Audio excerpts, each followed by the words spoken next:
Hey, my name is attorney Walter Rudolph Hnot III, and what we're going to be talking about today is basically fake rating systems that law firms create to go ahead and advertise on Google, Bing, Yahoo, all these different search engines. So I am the 99% winning firm. I am the 98% wins all those disability claims, 96, 97, 94, 95, whatever. First and foremost, there's no group that defines the percentage allowance of, what claims you're allowed to claim as a win. So basically, the law firms are just making up this number and making it whatever they want it to be. And currently, it used to be around like 93, 94, right? And now it's been boosted all the way up to 99%. 99% of the people who sign up with this group and this law firm get through. Yada, yada, yada, yada, right?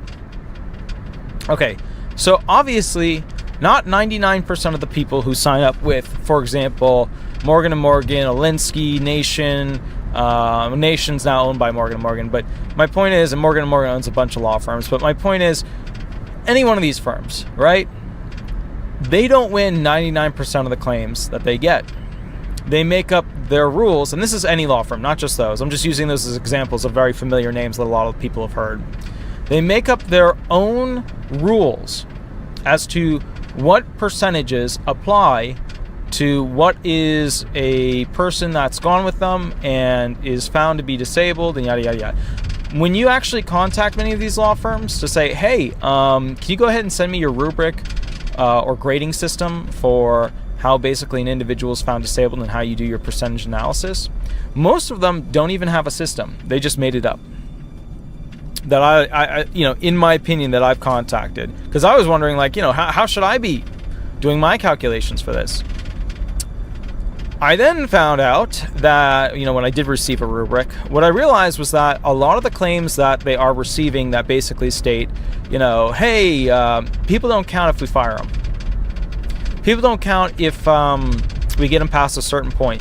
People don't count if they're non-compliant with the law firm, meaning they don't fill something out that we want them to fill out. Basically, there's all these caveat rules to make it so that you cannot be calculated against their percentage.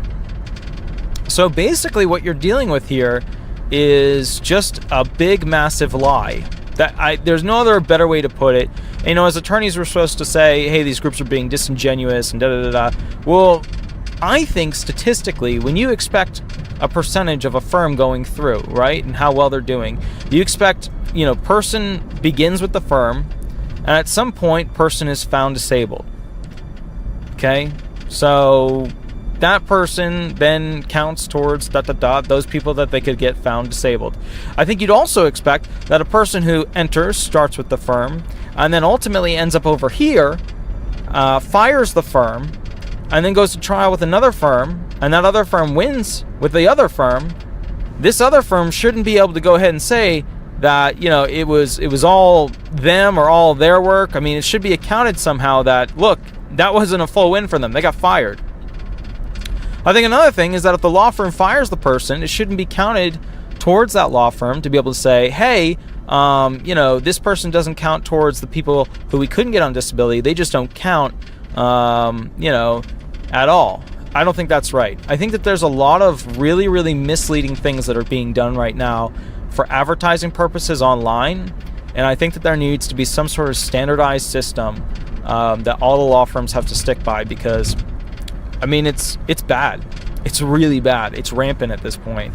And it's rampant because the law firms have enough money to keep battling with each other and keep posting on Google and this and that. And it's not to say that the lawyers shouldn't have a lot of money, because frankly, it is so expensive to be an attorney. And the insurance costs, thank goodness. Okay, thank goodness that attorneys make some money, because they'd never be able to pay all their CLE costs and their CME costs and their insurance costs and their bar fees. You want to talk about just immense amounts of money that really doesn't go to the bottom line in any way. Lawyers have some of the worst. So just kind of keep your eye out, watch out for that stuff. You're going to see them advertising on Google and all that jazz, and that's fine, that's cool, but just don't be an idiot. Think about it. How are they calculating this, Anyways, my name is attorney Walter Rudolph Hnot III. I'm with Disability Resolution PA. You have an absolutely wonderful day. And remember, by the time you watch this video, the information may be old hat. And remember also, if you have a unique question for your unique claim, give me a call and I'll walk you through it. All right. Thanks so much. Bye-bye.